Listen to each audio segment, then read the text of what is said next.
우리의 삶에 크고 작은 어려움들이 있습니다. 그 어려움이 있을 때 우리는 전문가들의 도움, 또 그 어려움을 겪은 사람들의 조언을 통해서 그 어려움들을 우리가 이겨나갈 수 있습니다. 어려움은 큰 어려움도 있고 작은 어려움도 있지만 우리가 그 어려움을 극복하며 나아가는 그런 삶이 우리 가운데 필요하죠. 제가 처음에 일산에서 부산에 내려왔을 때 저에게도 어려움이 좀 있었습니다. 그거는 이 부산이라는 지역을 제가 처음 왔기 때문에 지리도 잘 모르고 또 맛집도 잘 모르고 어디가 어딘지를 잘 몰랐습니다. 그래서 아프면 병원을 어디로 가야 되는지, 그리고 어디로 가야 바다를 볼 수 있는지 잘 모르죠. 그래서 교육자들한테 물어봤습니다. 병원은 어디가 좋습니까? 또 맛집은 어디가 좋습니까? 그러면서 하나씩 알아갔습니다. 또 저에게는 딸이 한 명 있습니다. 4살짜리 딸이 있는데 요즘에 이 딸이 그렇게 말을 안 듣습니다. 이제 4살이 되니까 자기 주장이 생기고 때도 늘고 그전에 없던 삐지기도 합니다. 그래가지고 막 뒹굴고, 그리고 엄마랑 그런 모습 때문에 때로는 관계도 안 좋아집니다. 얘를 어떻게 해야 될까 되게 고민이 많았는데 제 동생이 오빠 TV 중에 혹시 금쪽 같은 내 새끼 알아? 혹시 아십니까? 금쪽 같은 내 새끼를 보면 거기에서 오은영 박사가 그 자녀들을 굉장히 잘 케어하는 방법을 가르쳐 준다는 것입니다. 그래서 그 다음부터 그 프로그램을 가끔 봅니다. 그러면서 그 프로그램을 통해서 제 딸을 좀 이해하게 되고, 그리고 어떻게 해야 되는지를 조금 이렇게 도움을 받았습니다.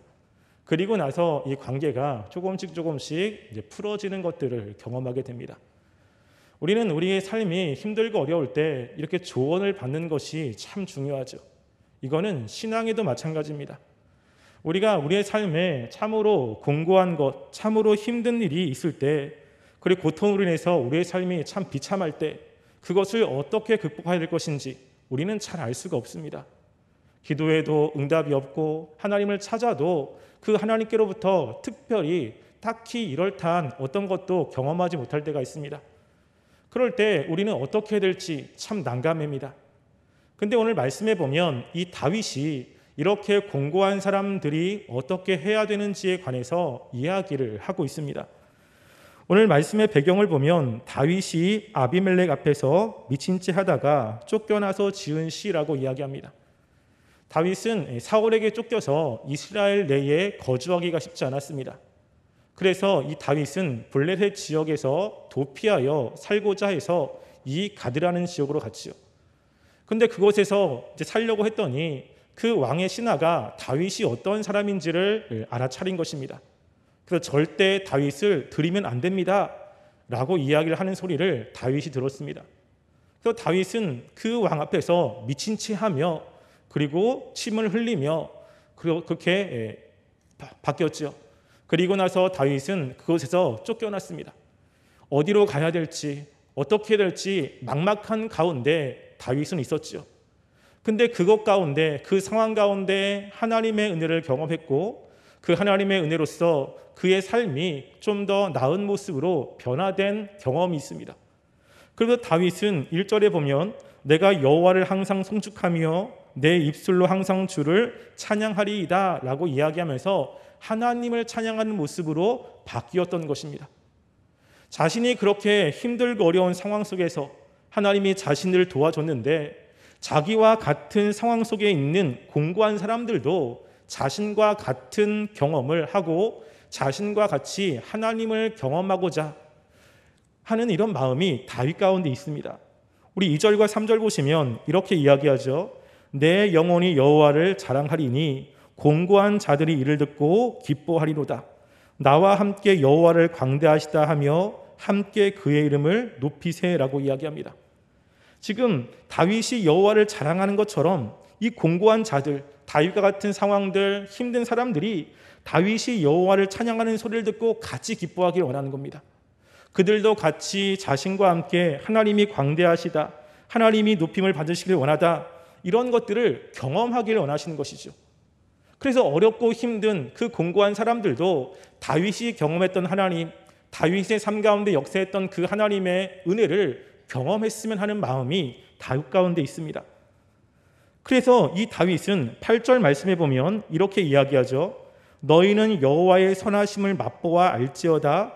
그에게 피하는 자는 복이 있도다라고 이야기합니다. 여호와께서 어떠한 분이신지 이스라엘 백성들은 지식으로서 압니다.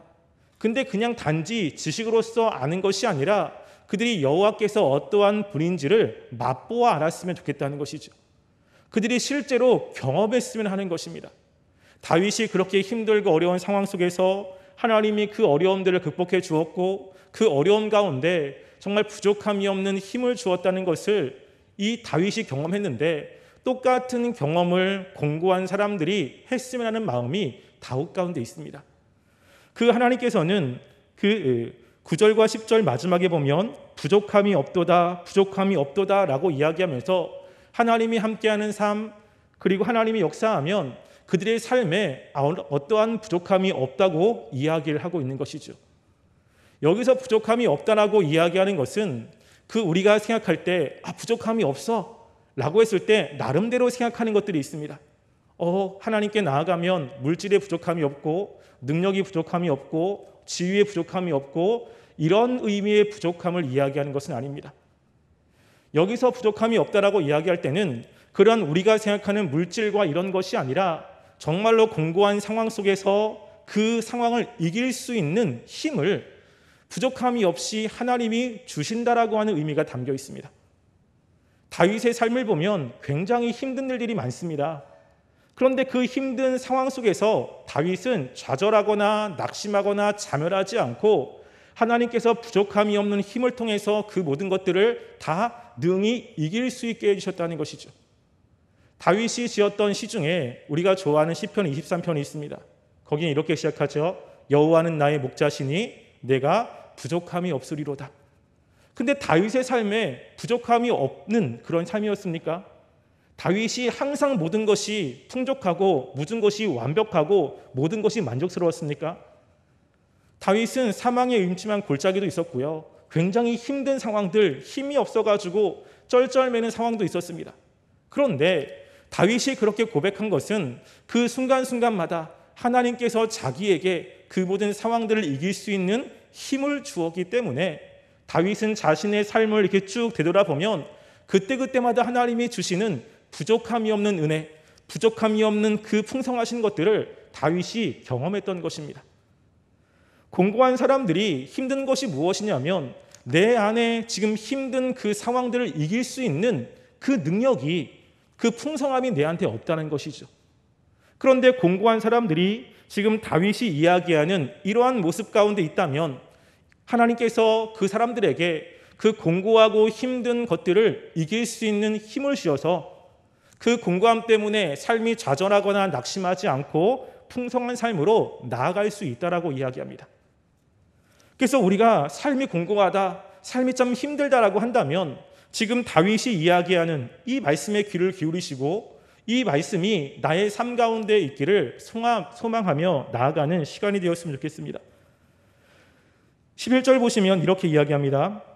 너희 자녀들아 와서 내 말을 들으라. 내가 여호와를 경외하는 법을 너희에게 가르치로라 라고 이야기하죠. 지금 다윗이 무엇인가 가르치고 싶은 것입니다. 자기의 삶 가운데 역사했던 그 하나님, 그리고 자신이 어떻게 하나님의 그 풍성함을 경험했는지 그 비결을 지금 다윗은 가르치면서 공고한 사람들이 그것을 듣고 그렇게 되기를 바라는 마음이 있는 것입니다.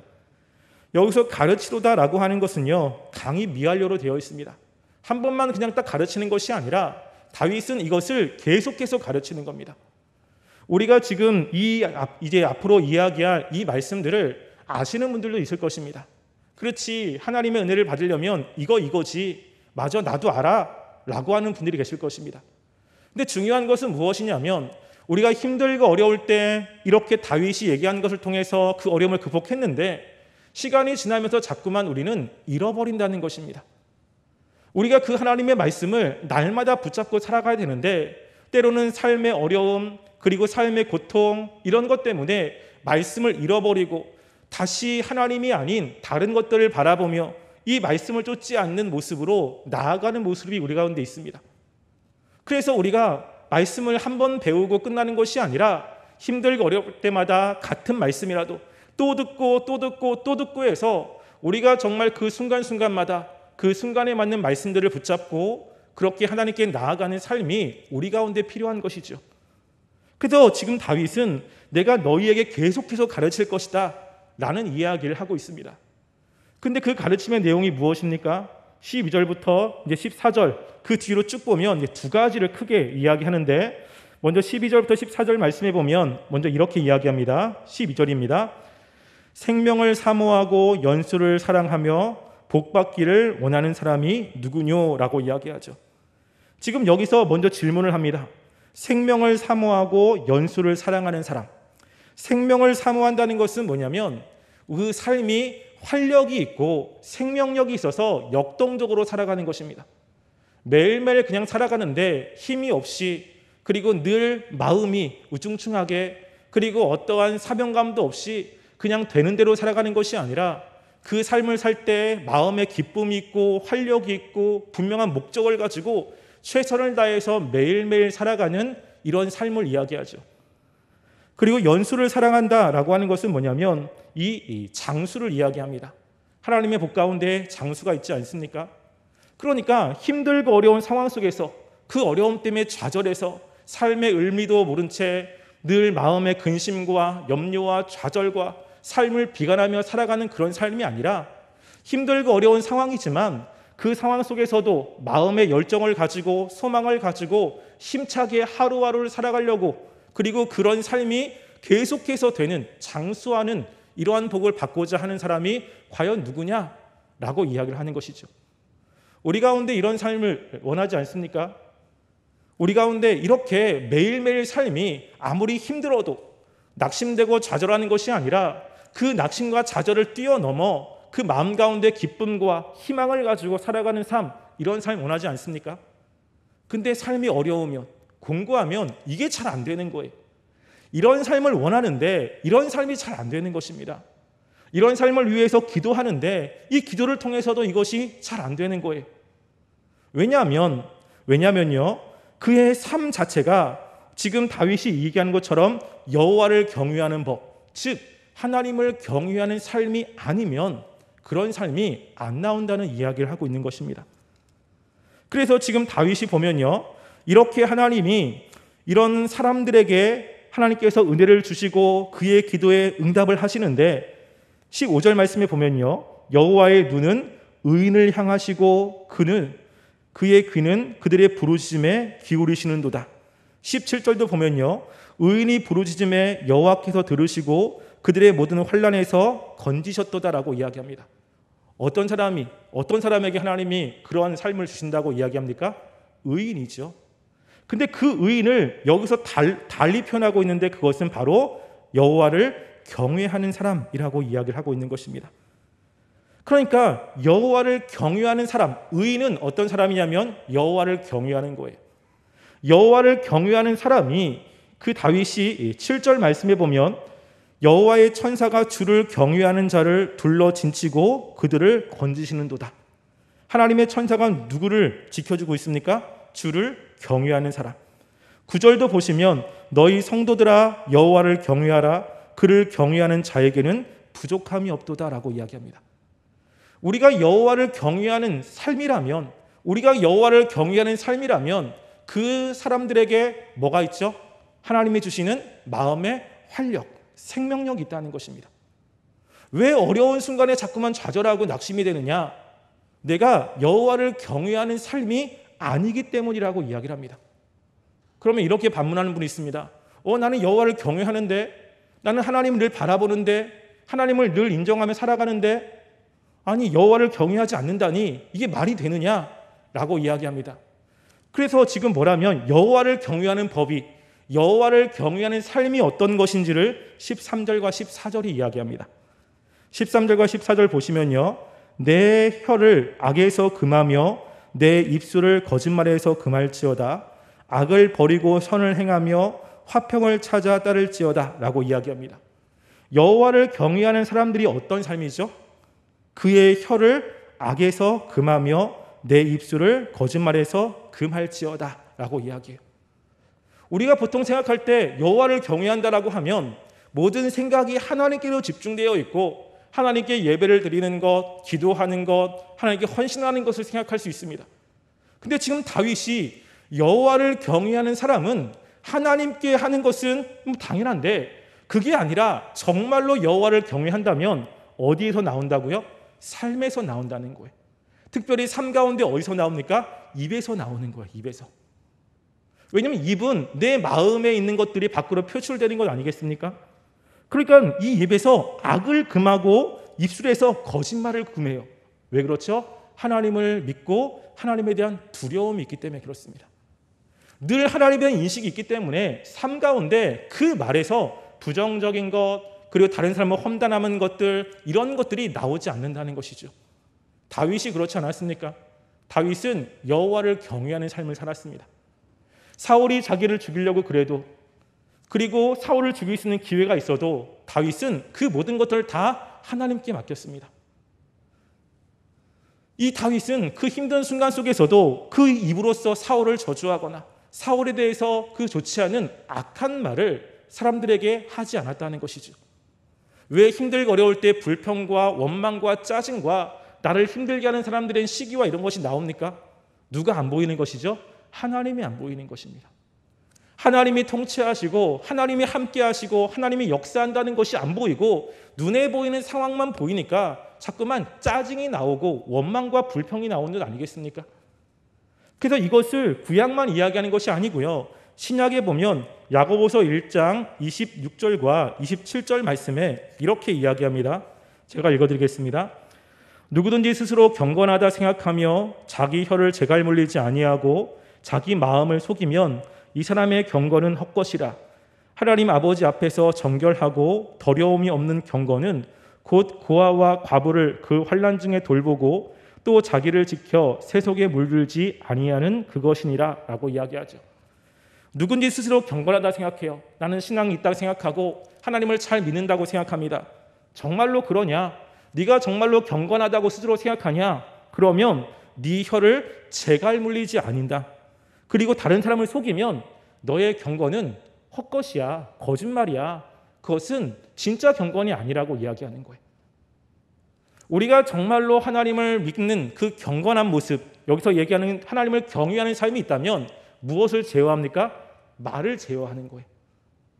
내가 부정적인 이야기, 다른 사람을 험담하는 이야기, 악행에 대한 그 이야기를 안 하려고 하는 것입니다. 그런데 그것이 자꾸만 나오는 대로 그냥 얘기해요.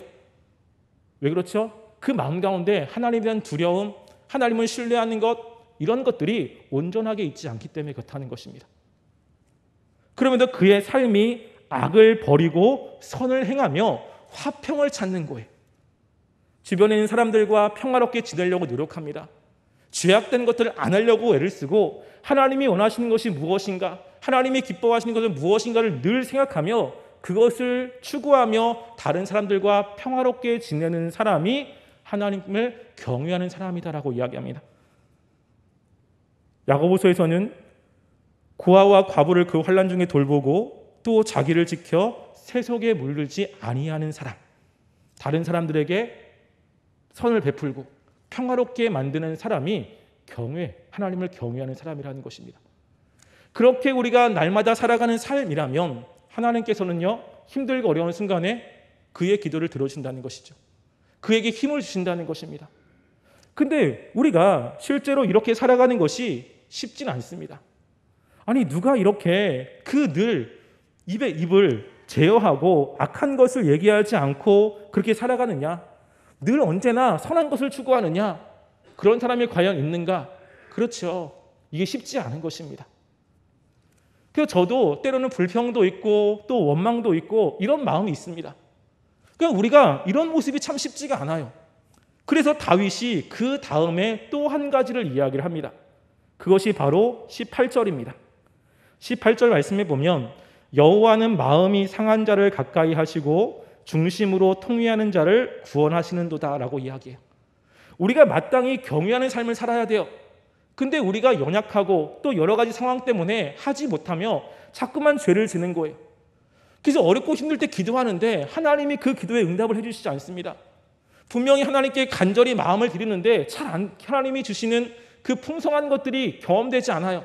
그러면 무엇을 생각해야 되는 겁니까? 우리의 마음을 생각해 봐야 되는 거예요. 하나님께서는 마음이 상한 자라고 이야기할 때 그 상한 자는요, 어떤 뜻이냐면 샤바르라고 하는 뜻인데, 이것은 깨어지다, 갈갈이 찢어지다라고 하는 것입니다. 그래서 뭐냐면 마음이 갈갈이 찢어진 상태예요. 그리고 통이하다라는 뜻은 딱하라는 그런 단어인데, 잘게 부수어지다, 낮아지다, 그리고 고통으로 잘못을 뉘우치다라고 하는 것입니다. 왜 하나님이 그 어려운 순간에 그냥 두시고, 왜 그 힘들 때 하나님이 은혜를 주시지 않습니까? 그 고통으로 누구를 찾으라고? 하나님을 찾으라고 하는 겁니다. 그 고통 순간에 내가 하나님과 관계 속에서 죄악된 것이 무엇인가, 무엇인가 잘못된 것이 무엇인가를 찾고 그 죄악으로 마음을 찢으며 고통하며 하나님께 간구하는 삶, 이런 삶이 있으면 하나님이 그 다음에 가까이 하시고 은혜를 주신다라고 이야기를 하고 있는 것이죠. 지금 이런 삶은 다윗이 여기서만 이야기하는 것이 아닙니다. 뒤에 말씀을 넘기면 시편 51편 16절과 17절 말씀에 보면 이 말씀 한번 찾아보겠습니다. 시편 51편 16절과 17절 말씀,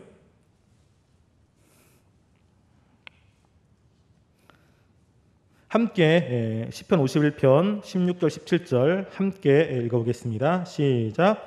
여호와께서는 제사를 기뻐하지 아니하시나니 그렇지 아니하면 내가 드렸을 것이라. 주는 번제를 기뻐하지 아니하시나이다. 하나님께서 구하는 제사는 상한 심령이라. 하나님이여 상하고 통회하는 마음을 주께서 멸시하지 아니하시리이다. 아멘. 이 말씀의 배경은 다윗이 밧세바를 범하고 난 이후에 하나님께 기도하는 것입니다. 다윗이 밧세바를 범하고 난 다음에 하나님의 주시는 징계를 받았습니다. 그래서 다윗이 그 징계 속에서 하나님, 그 전에는 하나님의 그 은혜를 경험했고 하나님과 깊은 교제를 나누었는데 하나님과의 그 교제가 끊어졌다는 것을 다윗이 경험하는 것입니다. 그래서 하나님께 간절히 기도하는 것이죠. 그래서 뭐라고 이야기하면, 하나님, 내 속에 정한 마음을 창조하시고 내 안에 정직한 영을 새롭게 하소서, 주의 성신을 내게서 거두지 마옵소서 간절히 기도합니다. 지금 다윗은 하나님께서 자신을 떠나셨다라고 하는 이러한 느낌을 경험하고 있는 거예요. 예전에는 기도하면 은혜를 주셨고, 예전에는 하나님께 나아가면 하나님께 힘을 주셨고, 이 부족함이 없는 것을 경험했는데 지금 이 순간에는 기도해도 하나님이 응답을 해주시지 않는 겁니다. 아무리 간절하게 하나님께 간구해도 하나님이 주시는 그 풍성함이 경험되지 않는 거예요. 다윗은 겁이 난 것입니다. 혹시 주의 성령을 나에게서 거둔 것이 아닌가? 왜냐하면 이 다윗은 주의 성령을 거둔 사울의 모습이 어떤지를 분명히 보았죠. 주의 성령이 사울과 함께 했을 때는 하나님이 사울과 함께 하셨는데, 사울이 죄를 짓고 하나님 말씀에 불순종하니 하나님이 그의 성령을 거두셨습니다. 그러고 난 다음에 사울의 모습은 거의 미친 사람과 같은 것이죠. 그의 삶은 피폐했고 그의 삶은 정말 다윗이 볼 때 너무너무나 비참한 삶이었습니다. 혹 자신도 그러한 비참한 삶에 빠지지 않을까 두려운 것입니다. 그러면서 하나님 앞에 그 관계를 회복하기 위해서 부단히 노력했습니다. 하나님이 원하시는 것이 그 당시에 무엇이었습니까? 제사 드리는 것이었죠. 근데 다윗이 계속 제사를 드렸는데도 불구하고 하나님과의 관계가 회복이 되지 않습니다. 끊임없이 드렸는데도 하나님이 은혜를 주시지 않습니다. 그러면서 다윗이 깨달은 말씀이 오늘 말씀인 것입니다. 주께서 제사를 기뻐하시지 아니하시나니 그렇지 않으면 내가 드렸을 것이다. 주님이 번제를 기뻐하지 않습니다. 아무리 많이 드려도 하나님께서 다윗에게 은혜를 주시지 않기 때문에 그렇습니다. 그러면 깨달은 것이 무엇이죠? 주께서 구하는 제사는 상한 심령이라. 하나님이여 상하고 통회하는 마음을 주께서 멸시하지 아니하시리라라고 하는 것을 깨달은 거예요. 하나님께서 원하시는 것은 그런 제사로 이렇게 드리는 것이 아니라 내 마음을 하나님께 깨트리고 나의 죄를 회개하며 나아가는 그 심령을 하나님께서는 기뻐하시는구나 라는 것을 다윗이 깨달은 것입니다. 우리에게 이게 필요한 것이죠. 내가 힘든데 주님께 기도합니다. 간구합니다. 근데 하나님의 은혜가 경험되지 않아요. 그 힘든 것들을 이길 수 있는 그 하나님의 풍성함이 마음에 경험되지 않습니다. 기도를 그렇게 열심히 하고 예배를 그렇게 열심히 드렸는데 삶은 점점점 공고해지고 그 삶의 그 활력은 점점점 잃어갑니다. 그러면 확인해 보셔야 돼요. 내가 주님과의 어떤 문제가 있지 않나? 내가 주님과 어떤 죄악된 것이 있지 않나? 그러면서 그 죄악된 것을 가지고 주님께 회개하며 나가는 삶이 필요한 것입니다. 이 이후에 요엘 선지자가 그렇게 이야기합니다. 이스라엘 백성에게 너희는 옷을 찢지 말고 마음을 찢으라. 이스라엘 백성들은 화가 나거나 아니면 큰 슬픔이 있을 때 옷을 찢죠. 그러면 자신이 슬프다는 것을 표현합니다. 그거 하지 말고 하나님이 원하시는 것은 외적으로 보여지는 옷 찢는 거 아니야. 너의 마음을 찢어야지. 너가 얼마나 하나님 앞에 죄악됐는지 그런 것을 깨닫고 그런 것들을 하나님께 가지고 난 마음을 찢어야 하나님께서 은혜를 주신다라고 이야기합니다. 다윗이 똑같은 이야기를 하고 있는 것입니다. 하나님의 백성들이 공고한 상황 속에서 처했는데 하나님이 그냥 두시겠습니까? 정말 하나님을 신뢰하며 하나님을 경외하는 사람인데 정말 힘들고 어려운 순간에 하나님이 그들에게 힘을 주시지 않겠습니까? 우리가 정말로 하나님을 경외하는 삶으로 매일매일 삶을 산다면 우리는 힘들고 어려운 순간에 하나님이 그렇게 주시는 그 부족함이 없는 은혜를 경험할 것입니다. 삶은 힘들지만 주님의 그 은혜 때문에 그 어려움을 겪으면서 마음이 좌절되거나 낙심하거나 또 지쳐 그리고 어떻게 할지 모르며 이런 것이 아니라 주님을 바라보며 힘차게 어려운 것들을 이겨내면서 그렇게 하루하루를 힘차게 살 것입니다. 근데 주님께 기도했는데 내 마음에 그런 것이 없어요. 하나님께 나아가는데 내 마음에 그런 것이 없습니다. 왜 그렇죠? 지금 여기서 이야기하는 것입니다. 주님께 상한 심령 그리고 통회하는 심령으로 나아가야 되는 것입니다. 혹 내 마음에 정말 주님께서 원하지 않는 그런 죄악된 모습이 혹 있지 않나? 하나님 내 안에 정말로 그 더럽고 죄악된 것이 있는데 그것을 깨닫지 못하고 있는 것이 혹 있지 않나? 주님께 기도하며 그 죄악된 것을 회개하며 나아간다면 하나님께서 그런 사람들에게 은혜를 주신다라고 이야기합니다. 우리가 이 시간이 그러한 시간이 되었으면 좋겠습니다. 우리 힘들고 어려워 지금 괴로운 분 혹시 계십니까? 하나님의 은혜가 필요하지 않습니까? 하나님이 함께 하시면 그 모든 것들을 다 이길 수 있습니다. 하나님이 역사하시면 그 모든 상황 속에서 우리 마음에 소망과 희망을 가지고 힘차게 살아갈 수 있습니다. 우리 이 시간 그 하나님의 역사를 기대하며 그리고 내 마음을 하나님께 올려드리며 혹시 죄악 가운데 있다면 하나님이 그 죄를 용서해달라고 기도하며 나아가는 귀한 은혜의 시간 되시기를 간절히 소원합니다. 함께 기도하겠습니다.